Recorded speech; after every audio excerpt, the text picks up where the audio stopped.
Hello everybody, it's Sarah back for story time. How are you doing today? Are you having a good day? Oh, I hope you're having a wonderful day. All right, you ready?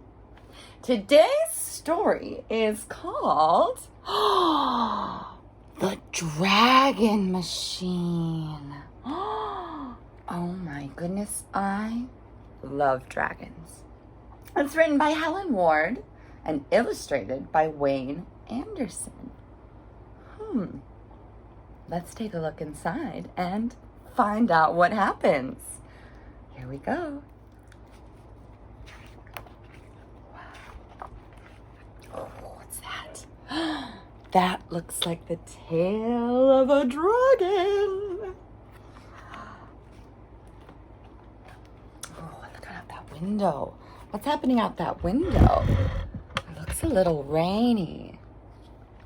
George noticed his first real dragon on a rainy Thursday. And the more he looked, the more dragons he saw. Oh, I see a little toy dragon.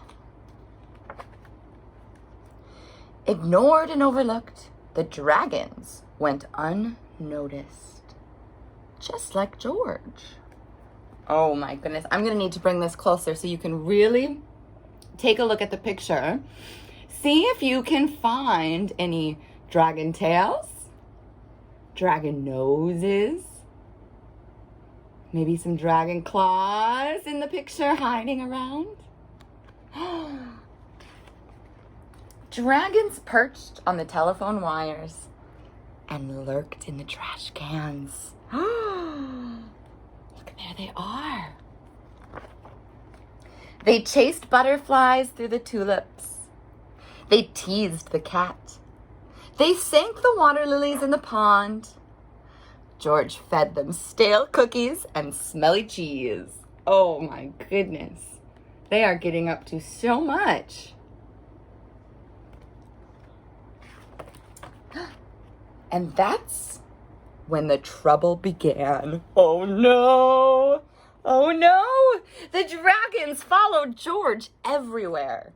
George spent more and more of his time cleaning up muddy footprints and saying he was sorry for breaking things he had not broken. George's dragons were becoming too troublesome to stay unnoticed for much longer. Something had to be done.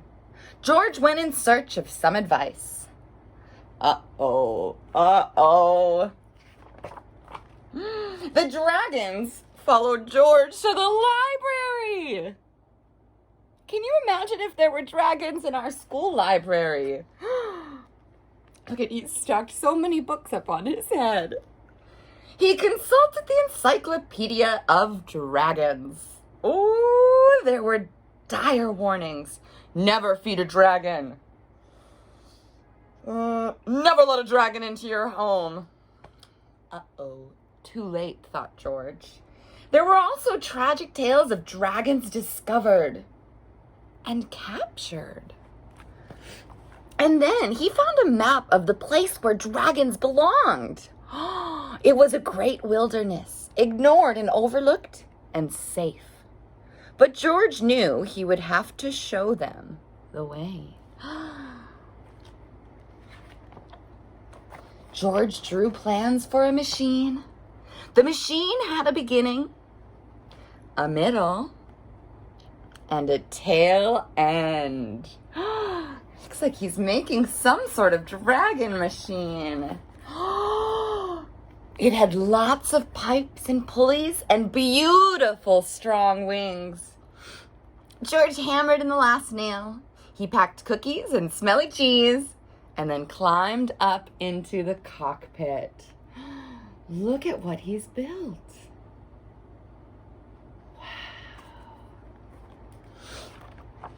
Wow. His dragon machine lumbered, engine ticking gently, into the night sky, and the dragons followed. Wow, look at that machine he's built. It looks just like a dragon. The machine clicked and whirred over the sleeping town. It rattled and clunked over the moonlit fields and woods. The dragons followed. There they are, following behind George and the machine. It clattered and banged and blundered into the great wilderness with a crash. The dragons followed. George was so tired from his journey that he fell asleep in the wreckage of his dragon machine. Oh no, so the machine has crashed. What will they do? By morning, all the dragons were gone. There was an emptiness all around and inside George. Where do you suppose all of the dragons have gone? And an emptiness at home where George should have been. His parents searched the town. They searched the fields. They ventured into the great wilderness looking for George and found him among the broken pieces of his dragon machine. George and his dreams of dragons went home. There they are. They've packed up the dragon machine in the car. They're going to take it back home. Everyone was happy to see George, and George was happy to be back.